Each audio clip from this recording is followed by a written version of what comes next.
가기사는 증시 각도기. 안녕하십니까 증시 각도기 시청자 여러분, 투자자 여러분, 도기말 여러분. 멋진 월요일 5월 17일 월요일 아침이 밝았습니다. 아무래도 오늘 월요일은 한국 투자자분들 기대가 많으실 텐데요, 마음이 두근두근 하실 것 같습니다. 그럼에도 불구하고 현재 지나가는 흐름이 어떤 흐름인지에 대한 이해는 되어야 되겠죠. 오늘은 그 부분에 대한 이해를 돕기 위해서 현재 인플레이션이 어떤 상황인지를 한번 같이 나누어 볼 수 있도록 하겠습니다. 왜냐하면, 왜 이것이 중요하냐면, 지금 저희는 이제 칼자루를 쥔 연준이 입장에서 시장을 바라본다는 입장이긴 합니다. 그럼에도 불구하고 연준이 언제든지 항상 옳았던 건 아니에요. 연준이 문제를 일으켰던 적도 꽤 있어요. 대표적인 게 언제였죠? 네, 2003년, 4년, 5년, 그러니까 2001년도 9.11 테러 이후 지나치게 오랫동안 저금리를 유지했고, 그 다음에는 금리를 올리는데 너무 뒤늦게 금리를 올리다 보니까 너무 많이 올려서 한꺼번에 붕괴되는 일이 벌어졌었죠. 어느 정도 올리다가 멈춰서 기다렸어야 되는데 그러지 않았다라는 거예요. 그러니까 그러면서 이제 미국이 정말 금융 시스템이 무너지면서 100년 만에 대공황 뭐 이런 이야기가 나왔었고, 실제로 정말 그때 제대로 막지 않았으면 대공황적 상황으로 번져졌겠죠. 뭐 이번에도 사실 조금 비슷하긴 합니다만, 어쨌든 연준이 했던 것은, 그리스펀이 그렇게 했던 것은 사실 결과론적으로 보면 실수였다고 말할 수 있어요. 그렇기 때문에 근원적인 현재 상황들을 이해하는 것이 필요하고, 현재 근원적 상황들을 이해하려면 인플레이션이 무엇인지를 이해하셔야 합니다. 그래서 오늘 인플레이션에 대한 이야기를 여러분께 드리도록 하겠습니다. 증시각도 TV 월요일 5월 17일 순서 시작하도록 하겠습니다. 네, 지난 주말에 여러 가지 다양한 프로그램이 많이 나갔죠. 사실 저희는 주중에 모았던 모든 체력을 주말 콘텐츠에 다 쏟아붓고 있는 그런 상황이다라고 볼 수 있어요. 그래서 많이 주말 콘텐츠 아껴주시니까 너무 감사드리고, 그리고 팟빵, 그리고 네이버의 오디오 클립도 같이 하트 뿅 눌러주시고, 네, 구독 눌러주셔서 정말 감사합니다. 저희가 등수가 네이버 오디오 클립은 주말 동안에 경제 분야에서 무려 4등, 믿을 수 없어, 4등까지 올라가는 그런 일이 벌어졌고, 아직 파파는 조금 멀은 그런 상태이긴 합니다. 네, 잃지 않는 쉬운 투자, 에듀캐스트.com에서 강의도 하고 있습니다. 10만원대의 증권 강의 중에 가장 싼 강의죠. 근데 가장 기초가 되는 강의예요. 이런 심리적인 밑바탕 없이 투자를 한다는 건 정말 섣을 들고 불 속에 뛰어드는 거나 비슷하다는 생각이 들기 때문에 이 부분에 대해서는 제가 자신 있게 말씀드릴 수 있겠습니다. 자, 오늘 그리고 주말 컨텐츠에서 아주 재미난 보험과 관련된 컨텐츠, 그리고 재테크 어떻게 돼서 재테크 기본 상식에 대해서 권순장의 브릿지에서 다루어 보았는데요. 괜찮다고 생각하시면 댓글에 또 모셨으면 좋겠어요 하고 이런 댓글 달아주시면 저희들이 그 댓글을 파악하면서 또 어떻게 모실지 여부 결정하도록 하겠습니다. 그리고 거기에서 방송된 아주 좋은 무기가 있더군요. ISA 세금 면제도 되는 주식 투자할 수 있는 계좌가 있었어요. 분리과세되는.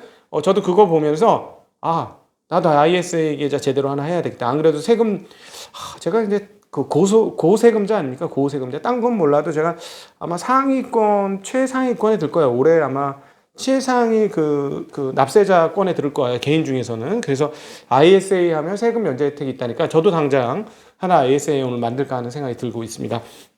ISA 궁금하신 분은 IRP 옆에 IRP 주소에다가, 이메일 주소에다가 문의 주시면 저희가 친절할지는 모르겠지만 시간을 두고 답변을 드리도록 그렇게 하겠습니다. 네, 오늘 중요한 포인트 중에 하나는 인플레이션을 어떻게 이해할 거냐인데요. 인플레이션이 어디서 왔는지부터 한번 생각해 보죠. 일단 인플레이션이 안 오는 이유부터 파악할 필요가 있습니다. 이게 이제 현재 인플레이션을 앞으로 해석하기 위해서 중요한 기반이 되는 것이기 때문에 이미 다 아실 수 있겠습니다만, 아직 경제에 대해서 익숙하지 않은 분들을 위해서 하는 거니까 이해를 해주시기 바랍니다. 그동안에 이제 세계화 영향, 그리고 완전히 대대적으로는 중국의 WTI 가입 이후로 중국, 그리고 또 동유럽도 독일 통일 이후로 조금 더 가속화된 속도로 시장에 진입했습니다. 어느 시장에 진입했죠? 노동시장에 진입했어요. 그러니까 서구와 뭐 이렇게 선진국에서 높은 임금 대비 굉장히 낮은 임금의 노동자들이 들어왔죠. 근데 WTO라고 말씀드렸죠? 트레이딩이 이제 자유로워졌잖아요. 트레이딩이 자유로워지니까 어떤 일이 벌어진 거예요? 물건을 외국에서 갖다가 팔면 싼 임금 노동자를 고용한 거나 똑같은 거예요. 이걸 갖고 오는. 예를 들어 다국적 기업이나 이런 것들을 감안해 보면 그렇게 되겠죠. 네, 그러니까 어떻게 되느냐? 전 세계적인 임금이 다운되는 임금 디플레 상황들이 벌어졌던 게 WTO 이후에 그런 상황이다라고 보여지죠. 그래서 이제 모든 제품이 메이드 인 차이나가 되고 중국은 세계의 공장이다란 말이 나오게 되는 것이죠. 그러면서 물건값 디플레이션이 일어나면서 인플레이션이 사라진 듯한 상황들이 계속해서 지금 10년도 넘게 진행이 되고 있는 그런 상황입니다. 그런데 여기서 이번 코로나 건을 통해서 사람들이 뭘 느꼈죠? 각자의 나라에서 야 우리 마스크 공장 1도 없어. 마스크도 못 만들어. 이거 뭐 하는 짓이야? 라는 상황이 벌어졌죠. 그러면서 어때요? 야, 필수 아이템 우리가 좀 만들자. 아무리 싸더라도 필수 아이템 만들자. 그리고 이렇게 이런 그 무역 시스템을 이루게 된 중요한 요인 중에 하나는 미국의 주식시장이에요. 왜 그러죠? 미국의 기업들이 주식시장이 중요하다는 걸 알았어. 그리고 주주자본주의에 완전히 자기를 내던졌어. 그러고 나니까 어떻게 돼요? 주주자본주의 극대화가 필요하지. 그 주주자본주의 극대화를 위해서 뭐가 올라가야 돼? 계속 제가 말씀드렸던 바로 그거죠. 우리나라 아직 그게 오지 않는 상황인데 ROE가 증대가 돼야 되잖아요. ROE는 뭐예요? 순자본 대비 이익이잖아요. 그러니까 이익률을 올리는 것들을 지속해야 되잖아요. 그럼 이익률을 높이려면 품질도 품질이지만 가격 단가를 낮춰야 될 거 아니야. 그런데 이제 자유무역이 되니까 왜 거 싼 걸 갖고 오니까 ROE를 늘릴 수 있는 방법이니까 계속 그런 식으로 하는 거고, 또 하나는 뭐냐면 자기 공장까지 그냥 다 없애버려. 다 외국에다 그냥 위탁 주고 거기서 더 싸게 받아오고, 그러니까 공장이 없어진 거죠. 자유무역 시스템이 앞으로도 영원할 거라고 생각이 되니까. 항상 그렇죠. 세상 일이 한 10년 연속 지속되면 계속 영원이 될 것 같거든요. 예, 그렇습니다. 하여튼 그런 상황들이 있었고요. 근데 이제 어쨌든 리쇼어링, 즉 필수 공장 우리 갖고 있자. 뭐 백신 공장이라든가 아니면 뭐 마스크 공장이라든가 이런 건 좀 갖고 있어야 된다라는 상황인데요. 그래서 만약에 이게 정말로 구체화된다면 인플레이션이 오겠죠. 왜? 지금 미국의 시간당 임금이 대략 한 최저 임금이 한 10불 정도 내외 되지 않습니까? 주마다 다르겠지만. 근데 지금 이거 15불까지 올리자고 하는 건데 뭐 잘 되지는 않고 있지만 어찌됐건 중국보다는 높잖아요? 중국보다는 높은 상황입니다. 지금 이런 상황이 되니까 네. 이게 실제로 이루어지면 임금이 올라가는 게 인플레이션의 완성이다라고 말씀드렸죠? 인플레이션이 이렇게 리쇼어링이 되면 인플레이션이 될 수 있어요. 그러나 앞서도 잠깐 몇몇 가지 언급을 드렸습니다만 과연 가능할까? 근데 현실적으로 보면 가능하지 않은 것도 같습니다. 왜냐하면 지금 미국이 중국으로부터 수입하는 수입 물량이 줄어들었어. 그래서 아니에요. 더 늘어났어요. 지금 중국 수출입 동향 보면 바로 나오죠. 그렇죠? 예, 그리고 뭐 지금 못 보내서 배가 없고 열차가 없어서 지금 열차로도 유럽에는 열차로도 보내려고 하고 난리고, 보냈는데 갖고 올 게 없어갖고 난리고 뭐 그런 상황 아닙니까? 그러니까 못 보내서 그렇지 지금 완전히 다 보냈으면 매출이 더 늘어날 수 있을 거예요. 그 다음에 또 하나 여기에 있어서 중요한 포인트가 있어요. 우리가 인간의 근본적인 그 인간 본질적 심성들이 몇 가지가 있는데 이거를 이해해야만 되는데, 예를 들어서 내가 정말 윤리적 소비를 한다고 해서 너무 환경 파괴를 하고 노동 탄압을 하고 그래서 정말 이런 제품을 써주면 안 돼라고 했을 때 사람들이 그래 쟤네 메이드 인 차이나 특별히 신장 위구르 근처에서 나오는 이 제품들은 그런 문제가 있으니까 나는 확실히 사용하지 않을 거야 라고 할 수 있나요? 네, 하는 경우 있죠. 요즘에 ESG가 그런 경향성을 가지고 있는데 ESG가 정책적으로 강제가 되면 가능은 하겠지만 인간의 어떤 그 본성적 차원에서 보면요, 인간의 본성적 차원에서 이런 것들을 뭐라고 부를까요? 윤리욕구라고 부를 수 있죠. 윤리욕구. 근데 윤리욕구가 소유욕구보다 클 거라고 생각하세요, 여러분? 제가 그동안에 공부해본 바는 웃기는 소리입니다. 윤리욕구는 소유욕구보다 강할 수 없습니다. 제가 왜 이걸 곰곰이 생각해 보니까 소유욕구가 왜 윤리욕구보다 더 세냐? 그것은 이것 때문이죠. 왜냐하면 소유욕구 속에는 생존의 욕구가 있기 때문에 그래요. 내가 이거를 가져야만 살아남을 수 있다라는 생각을 가질 수 있죠. 겨울을 대비하기 위해서 따뜻한 온돌 시스템을 가지든가 아니면 보일러 시스템을 가져야만 내가 겨울에 살 수 있지, 않으면 얼어 죽는다.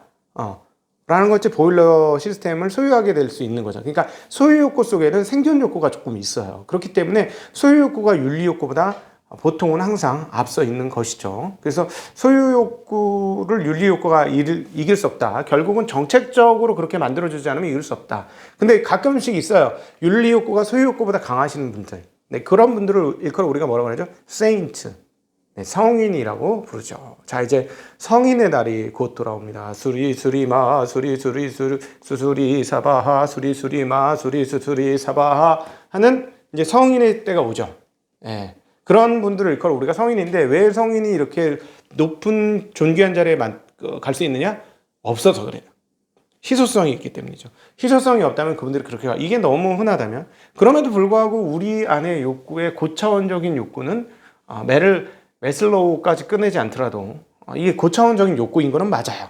그런데 저차원적인 욕구가 더 강력한 욕구라는 게 저 개인적인 생각입니다. 그러니까 메슬로우의 욕망 5단계에도 그 얘기는 하고 있는 거죠.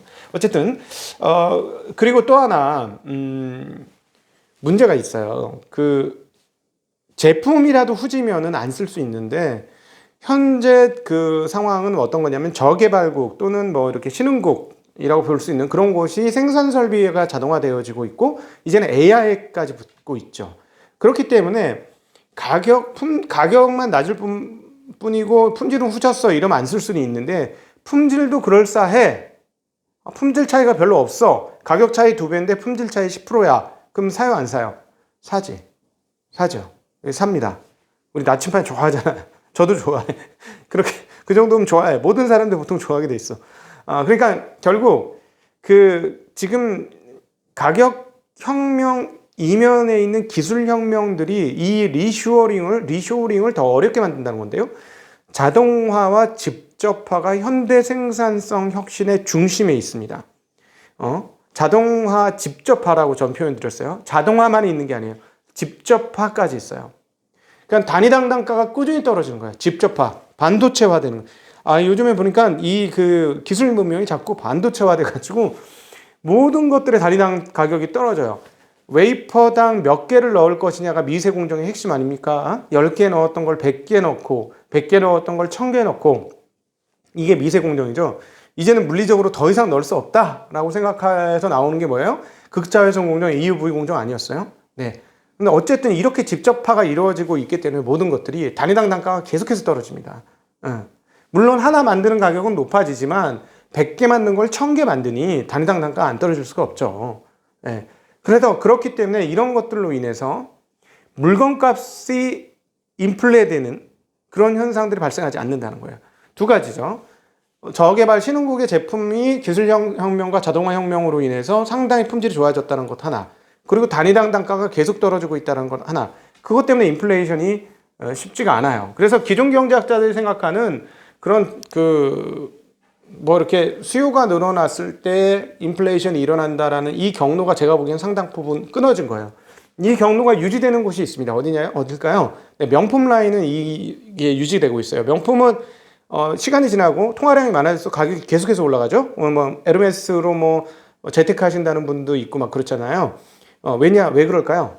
거기 그 도제식이잖아요. 도제를 써가지고 일을 하는 거잖아요. 그러니까 도제식이니까 어떻게 돼요? 네. 제품 공급이 제한되어 있어. 네. 제품 공급이 제한되어 있어. 예. 제품 공급이 제한되어 있기 때문에, 네. 그런 측면에서, 가격이 계속 오르죠. 에르메스, 마우타이, 이런 데가 구체적인 예라고 말씀드릴 수 있겠습니다. 자, 그래서 지금 이제 인플레이션의 핵심은 뭐냐면 미국의 그 임금 인상이 구체화될 것인지 여부가 핵심이에요. 일단 앞서 쉽지 않다라는 것 그리고 연준이 일회성이라고 계속 말하는 그 근본적 배경에 대해서 한번 설명해 봤고요. 그럼에도 불구하고 인플레이션은 어떤 경로를 통해서 이루어지냐? 미국의 임금 인상이 구체화될 때인데요. 지금 현재 서비스업 고용은 있는데 공급이 부족하죠. 서비스업 수요는 있는데 업에 대한 그 일자리에 대한 공급이 부족해요. 왜 공급이 부족할까 곰곰이 생각해 봤더니 우리 그 미국에 계신 분들이 많이 답변을 해 주셨지만 재난소득에 비해서는 그다지 매력적이지 않은 지금 임금이에요. 서비스 임금이.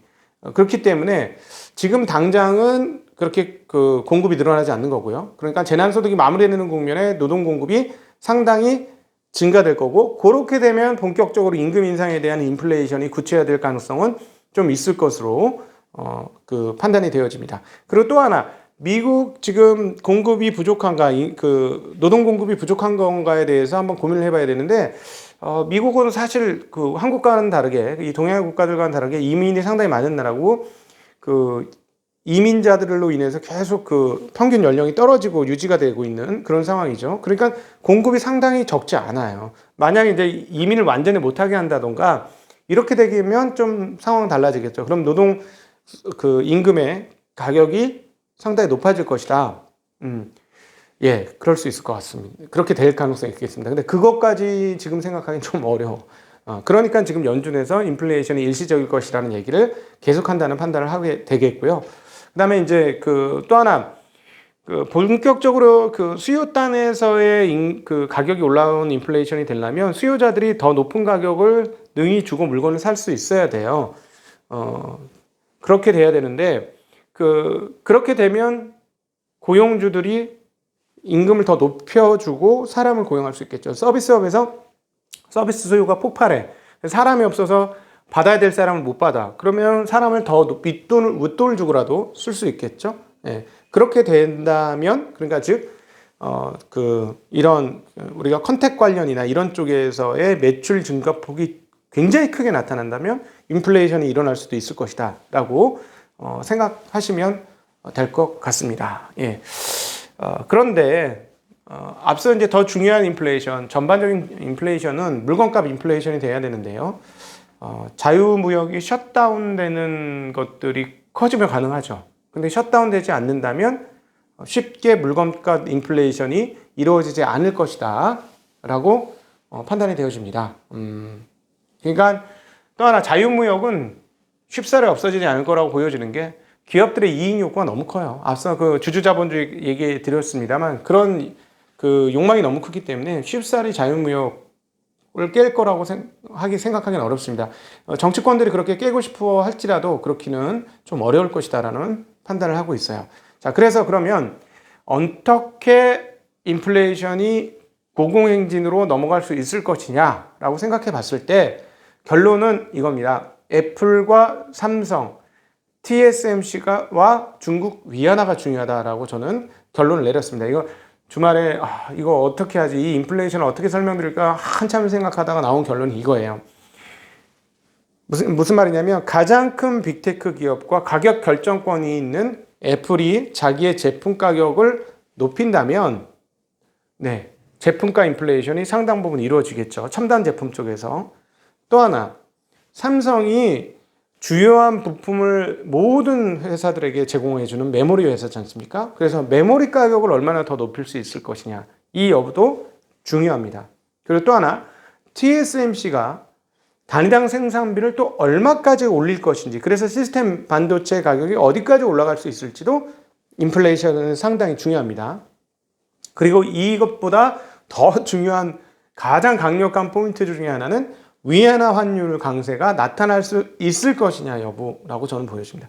위안화 환율이 강세로 접어들게 되면 아무래도 아무리 한 5% 정도, 10% 정도 1년에 전가시키죠. 생산 단가 하락을 시켜서 계속 생산성 혁명을 통해서. 그러나 그것보다 더 빠른 속도로 위안화가 강세가 될 경우에는 메이드 인 차이나의 제품 가격이 당연히 오를 수밖에 없다라고 보여지고, 그렇다면 물건값 인플레이션에 의한 진정한 인플레이션이 있을 수 있겠다라는 생각을 해보게 됩니다.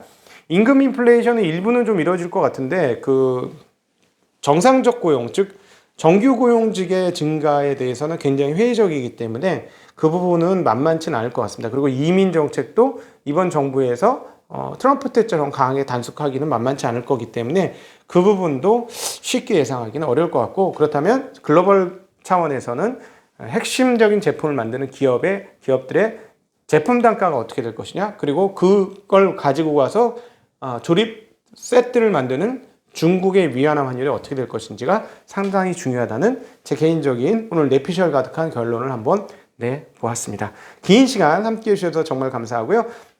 연준의 편에 서서 시장을 보지만 연준을 완전히 믿는 건 아닙니다.